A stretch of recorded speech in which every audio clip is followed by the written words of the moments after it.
क्षमा कैसे मांगे?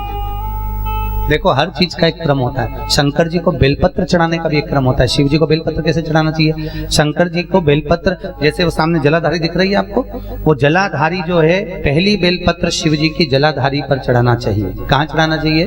जलाधारी पर। दूसरी बेलपत्र जहां पर शिवलिंग, जो कटी पर शिवलिंग रखा है ना, जहां शिवलिंग रखा हुआ है उस कटी पर एक बेलपत्र चढ़ाना चाहिए। तीसरी बेलपत्र भगवान शंकर के शिवलिंग पर चढ़ाना चाहिए। चौथी बेलपत्र जहां भगवान शंकर का त्रिशूल रखा हो वहां चढ़ाना चाहिए। पांचवी बेलपत्र मंदिर से जब चलो तो नंदी के ऊपर चढ़ाकर फिर मंदिर से निकल कर जाना चाहिए। तो जो मनवांछित फल मांगो वो भगवान शंकर पूर्ण कर देते हैं।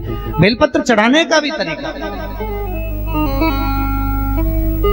और एक साथ तुम चढ़ाते जाओ शिवलिंग के ऊपर ही ऊपर तो भगवान शंकर स्वीकार करेंगे, मना नहीं है। पर शास्त्र कह रहा है भगवान के चरण जहां से जल नीचे गिरता है वहां एक और तो गणेश जी का स्थान होता है, एक और कार्तिकेय का स्थान होता है। जहां कटी है वहां जगदम्बा पार्वती का स्थान होता है। जहां शिवलिंग विराजमान है वो शंकर जी का स्थान होता है। जहां त्रिशूल है वहां आनंद से भगवान के नंदी श्रृंगी का स्थान होता है। सामने नंदीश्वर के रूप में भगवान विराजित होते हैं। हम जब भगवान पर बेलपत्र समर्पित करते हैं हमारे कार्य की सिद्धि अपने आप हो जाती है, अपने आप।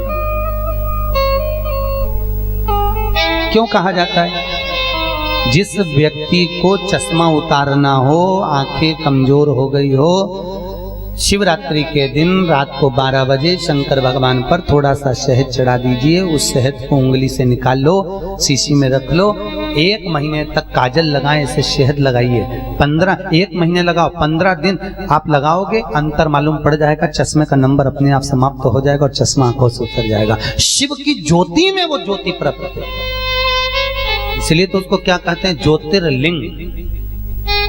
कौन सा लिंग है वो? ज्योतिर्लिंग। स्वयं ज्योतिर का जहां भाव प्रकट किया हो, जहां ज्योति पुंज स्थापित किया गया हो, वो ज्योति का ही एक तुल्य आनंदमय भाव शिव के शिवलिंग में विराजित होता है। शिवलिंग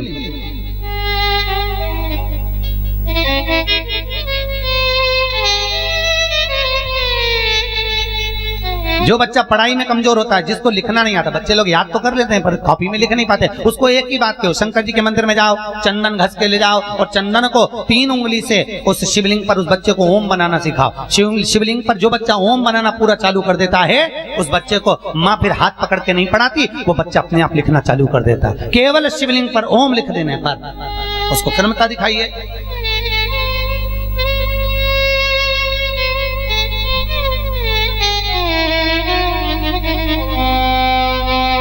कितना कितना क्रम कहा है, कितना। हर हर महान देव हर। भगवान शिव ओघड़ी के लिए नारद जी के कह रहे हैं नारायण कि एक काम करो नारद, तुम चंद्रभागा नदी के तट पर चले जाओ और चंद्रभागा नदी के तट पर जाकर वहां चंद्रभागा के तट पर